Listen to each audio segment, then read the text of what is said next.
Since I started for the kingdom, since my life He controlled, since I gave my heart to Jesus, the longer I serve Him, the sweeter He grows. The longer I serve Him, the sweeter He grows.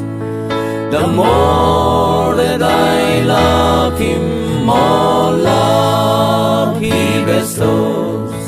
Each day is like heaven, my heart overflows. The longer I serve Him, the sweeter He grows. Every need He is supplying, precious grace He bestows.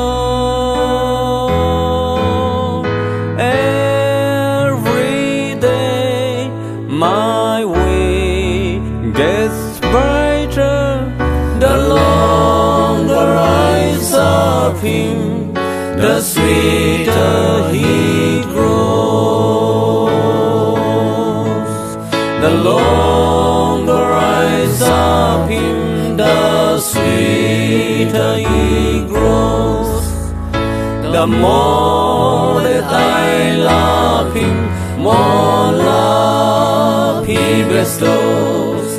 Each day is like heaven, my heart overflows. The longer I serve Him, the sweeter He grows. Biakinn ay lato sa niye. Giêsun ca Biakinn hồng tăng hin Amaka piang nung sa ca lung sim ca Biakinn nung sang tàu pa na xem na loam sa xem y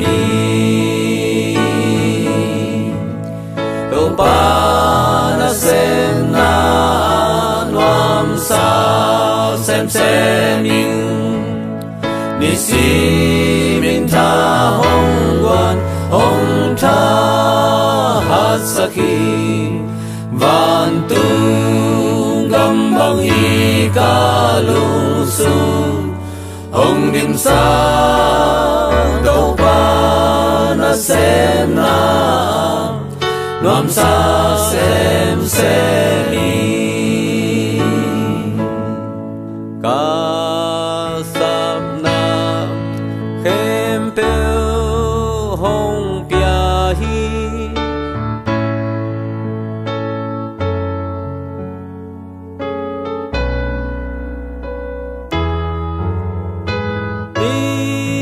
sim ca lam pi hồng tao sa tàu pa na xem na loam sa xem y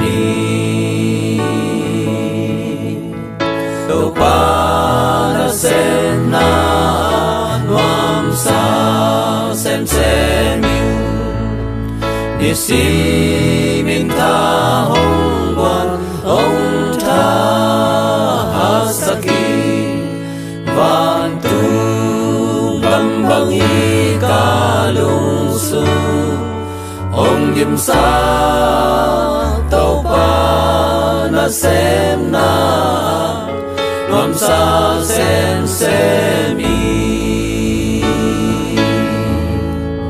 tàu pa na xem na loam sa xem y si min ta hong wan hong tha hat saki ban tu ngam bang i ka lung su hong rim sa tàu pa na sem na nom sa sen se mi